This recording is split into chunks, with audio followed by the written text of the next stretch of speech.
our resources and income the reason why we're seeing all the challenges, in the system? So good morning to your viewers, and to apologize for coming in late. This government has cotton wool in its ears. A very good program, but timing is bad. We have cautioned this government time without number. This government will not listen. This government thinks that it is building, but it is rather destroying. Like the termites. Termites will go into a firewood and think that it is building its rooms, its nests. No, it is destroying the firewood. This government is destroying our youth. What kind of students are you going to turn out? Schools are choked. People are sleeping under trees. Now, we don't only have schools under trees. We have dormitories under trees, dining halls under trees. Is that the kind of condition that the authorities of today want their children to be in? This is not coming from opposition. So you're suggesting that they didn't listen because you had cautioned them. We cautioned them about all these things. Which things? To be things precise? Like, look, you don't open the floodgates when you're not ready for the waters, because once you say it's free, the schools are going to be jam-packed. And the 200 schools that you promised were all not ready at the time that this policy started. So, in fact, when we started at 123 schools at various stages of completion, what the then candidate, now the president, said was that they were Photoshop. Fast track, 360 degrees. He is posting students to the Photoshop schools. But for even our schools, the situation would have been worse. This is not coming from, this is coming from Charles, or is it whatever, a lady who is head of this Charles. The danger she's talking about is that government has not provided for the 3 months monies that they have absorbed. And so the schools are faced with closure. Now, what has compounded this problem is that the continuing students, if you are listening to news items, the news portals, the continuing students have also said they won't pay school fees because they're also Ghanaians. Well, but that's not what the policy. I'm telling you the challenges. They can't just get up and say that they won't pay fees because nobody said they're not Ghanaians. Yes, let him take his time. The challenges I'm talking about, apart from students eating under trees, students sleeping under trees, students sitting on blocks.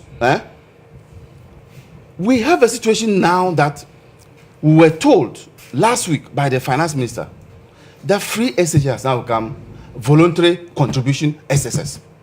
Now, was it not the same thing that the minister, the Presby Senior High School headmaster, who was fired for asking for parents to assist in these challenging times, and he was fired. Most SHSs who did similar things, calling on parents to contribute to resolve the situation, were sacked because of the free SHS. So this particular report is exonerates. Come 360 degrees. The Minister of Finance is in Parliament asking for contributions. Listen, okay, so I want to have enough time to look at other issues. Listen, going forward, how do you expect government to deal with this? There have been suggestions, for instance, to transfer a lot of the schools into missionaries so that we can prevent some of these financial delays. I don't know about that, but this is my solution. So I'm okay. I don't know about this. My solution. Okay, my solution go ahead. There should be a Marshall Plan where you see government's resources, energy, all marshal towards providing infrastructure. So, for instance, forget about this your 100,000 students you want to employ and be giving them 250 a month. Your resources must go to deal with this humongous issue. Pump money there, build infrastructure. There are some which are at various stages of completion. Deal with that, and stop this your small employment schemes that you are about to do. If the students complete and there's no good grace, how do they get employed? Thank you. All right, Honorable, we're wrapping up on this one, and please, I know you want to respond, but we don't have time. So if you can just go straight to the point. He takes a very simplistic view of this. You see, it is better to have educated people than to leave education as a preserve for the rich and the middle income people. You know, if we have to just wait and say that, oh, we are going to build so many schools before we get all the Ghanaian children getting higher education, I don't think that will be very fair to all Ghanaians, like people like me and where I came from. All right? If we have to go by your prescription, it means that it must be the rich that must always have their children going to the schools before other people get a chance. Please, there are equally brilliant people down there. Let them get a chance to also have higher education. It will come with problems. We need to tackle the problems rather than coming to, just lay blame and all that without any serious solutions. I think we should just go on with other things. Every parent. Could the implementation of this program be the reason why that, government is finding it so difficult to pay its arrears? What is it? Bishop, the point is that every program, every new thing comes with what we call teething problems, because we are now growing. And so you probably might have gotten your projections wrong.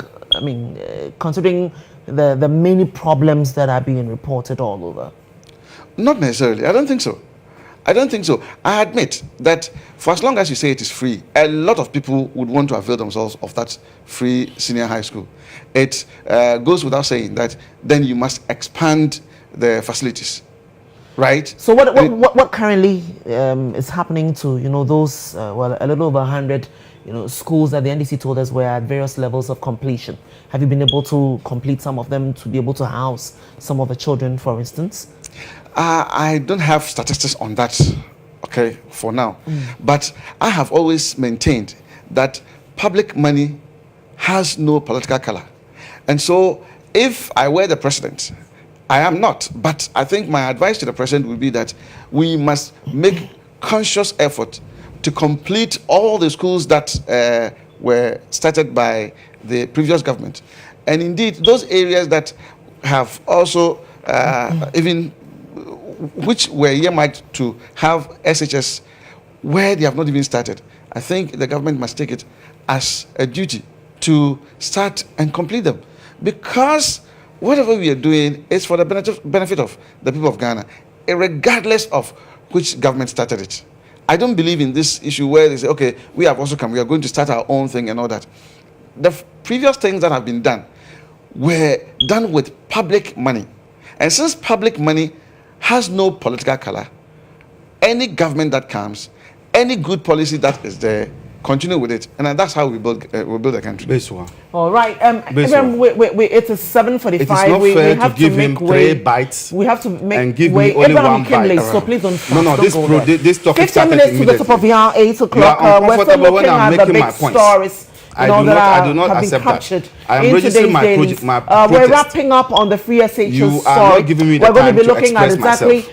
what the Catholic bishops are saying. They're talking about the fact that all of these violence that we see in our system should stop. Do they really have a point if they claim, for instance, if you've gone through the pages, they're talking about the fact that there appears to be a lot of rhetoric in dealing with vigilantism in our country as well. We're bringing you some updates. I keep looking there, yes, because I'm trying to monitor events inside Zimbabwe so we can bring you up to speed with all the happenings. But that big conversation happens in a short while, right after the segment. And so, yes, let me quickly touch or probably pick your thoughts on exactly what the Catholic bishops, for instance, Abraham, are speaking to this morning. They're saying that, look, when it comes to fighting vigilantism, when it comes to fighting crime and all of those issues that hooliganism that we see in our country, there appears to be a lot of rhetoric. Do they have a point if they make such comments? The Catholic bishops are not saying anything different from what majority of Ghanaians have said on this matter. The issue has to do with vigilantism in this country, where the president has made several promises but has failed to stem the tide. The Catholic Bishops' Conference is worried that if care is not taken, this will go out of hand. So what they are calling for is simply telling Mr. President, walk the talk, stop the rhetoric. You are in charge of national security in this country. And if you go to the churches and say the churches will help you fight vigilantism, is a misplaced comment. It's inappropriate comment. The churches don't fight crime. The churches, this is not a moral issue. This is a legal issue. And so if it is a legal and security issue, and you are in charge of national security, you don't go to churches and say the churches will help you to fight corruption. This is not a moral issue. So I'm sure what the Catholic bishops are telling the president is giving it back to him, that this is squarely within your remit. Deal with the vigilantism. Fortunately for us, there are people you know, there are people within your government, your party. Now, I have always asked the question. I don't know why the media is not asking those questions. This vigilante group, or what groups they form all over the country, depending on where they are, they have different names, were formed when they were in opposition. They said they didn't trust the police force. Now that you've come into power and you have been able to take charge of the national security apparatus, why do you still maintain the vigilante group? I am asking this question and I have not had an answer for it. We are having 21 violent acts in this country, just in the space of 11 months, 21. And if we are going to go in that direction, I am sure tomorrow you cannot come from your house to this office. Well, the menace seems to have died down, and is it a sign that probably something is being done about it? We're out of time, so we're just wrapping up. I think your point has been captured. Your point has been captured. You've cut me short as usual. Abraham, you're not being fair to me this morning. Don't do that. Honorable. It is your party in power. It is your people who are going around, behaving very untowardly. Thank you very much. Do it in 30 seconds for me, please. Thank you. I mean, all those vigilantism issues, I mean, they must be condemned in no uncertain terms. But it should not be said as though it is the NPP that gave birth to vigilantism. Look, we must tackle the problem head on.